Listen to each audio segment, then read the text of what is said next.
Vous l'avez certainement reconnu, il s'agit bien évidemment de la C3 qui revient au devant de la scène avec une 4e génération totalement nouvelle. Sera-t-elle capable de faire mieux que sa devancière? Réponse tout à l'heure en fin d'essai.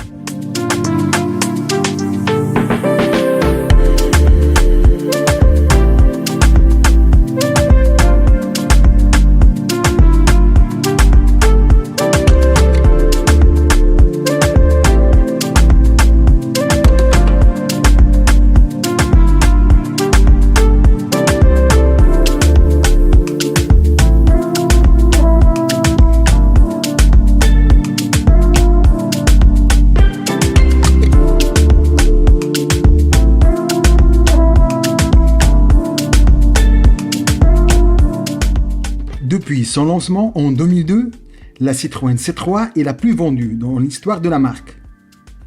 Elle a connu 3 générations et ce sont près de 6 millions d'exemplaires qui ont trouvé preneur. Aujourd'hui, la citadine au chevron reçoit pour la première fois une motorisation 100% électrique.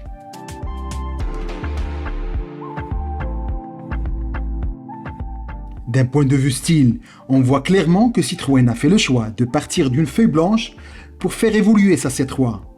On peut même dire qu'elle est désormais plus un crossover qu'une citadine.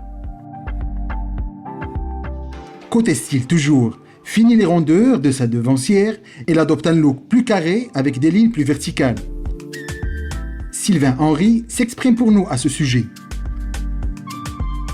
Nous avons pris le nouveau logo Citroën, qui est plutôt inspiré des premières générations, et nous l'avons mis de façon un petit peu plus frontale. Cette frontalité, cette verticalité nous a permis d'avoir une attitude plutôt horizontale et assez haute, d'où le côté un petit peu crossover urbain. Là, vous le voyez, donc horizontalité, verticalité, une signature lumineuse très volontaire et très précise, des blades verticales, des lames plutôt horizontales, et un jeu de stries et d'efficience, on va dire, qui peut parcourir tout autour de la voiture. On justifie la largeur perçue de ces bandeaux par ces lignes latérales qui permettent de muscler les ailes, qui mettent en évidence les passages de roues, toujours pareil, avec un travail de sculpture qui permet de vraiment assumer le côté latéral et d'avoir toujours cette identité Citroën. Et puis donc on voit le flanc un peu plus sculpté, mais toujours assez pur.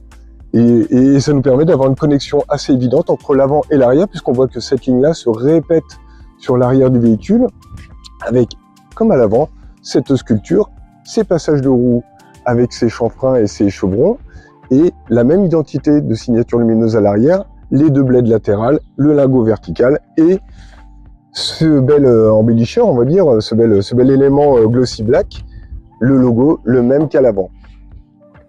La voiture paraît large, alors qu'en fait, elle n'est pas plus large que l'ancienne, elle paraît large parce que tout simplement, on va chercher les points extérieurs, comme à l'avant, le plus large possible, de droite et de gauche. Pas d'éléments techniques qui peuvent distraire un petit peu la visibilité. On a un écran, cet écran c'est juste un jeu de réflexion, c'est un écran qui se reflète sur vous le verrez certainement quand vous allez conduire, un écran qui se reflète sur une blade transparente à l'intérieur et qui donne toutes les informations sans perturber le conducteur. Vous l'aurez compris, on est face à une nouvelle génération qui marque une rupture totale avec la précédente par des codes de style qui changent énormément. Beaucoup de changements à voir aussi, puisque cet habitacle n'a plus rien à voir avec celui de la génération sortante. Le plus important est bien évidemment ce combiné digital qu'on peut considérer un peu comme un affichage tête haute. Alors, même s'il est minimaliste, il a le mérite d'être bien lisible.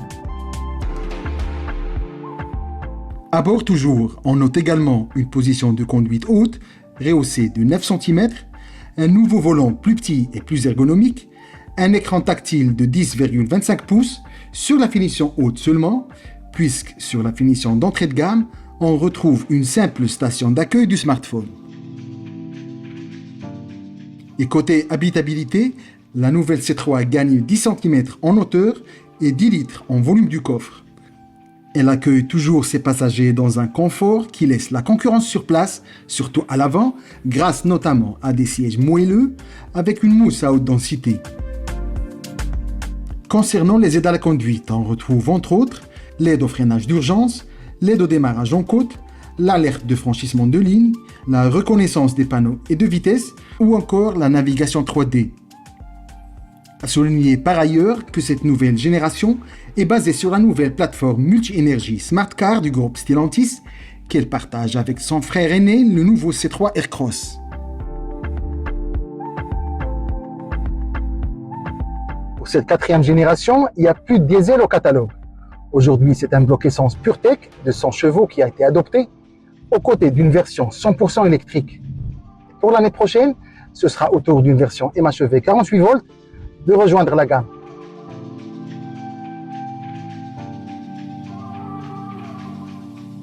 En attendant, c'est uniquement connaissance qu'elle sera disponible chez nous au Maroc avant la fin de l'année. Un bloc 3 cylindres très peu gourmand et sur lequel Citroën annonce remplacer la courroie de distribution par une chaîne, et ce pour davantage de fiabilité.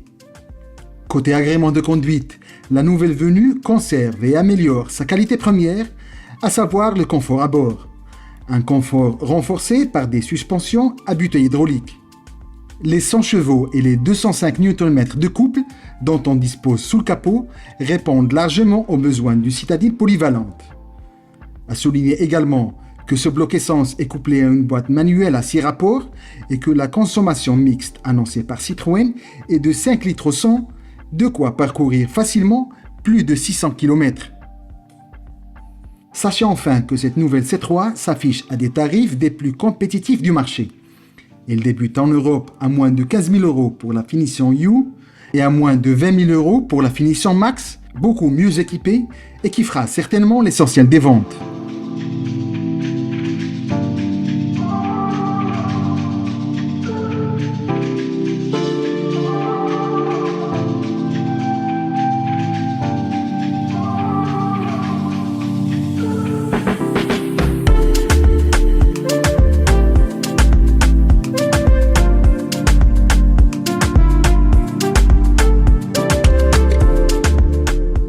Au final, on retient que cette nouvelle C3 garde la qualité première que l'on connaît chez Citroën, à savoir le confort.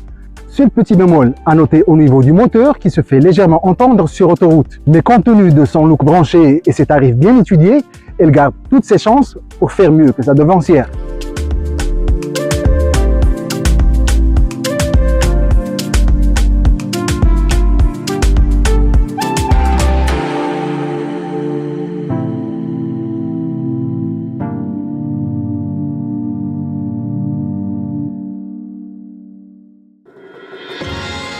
À très vite sur wandeloo.com.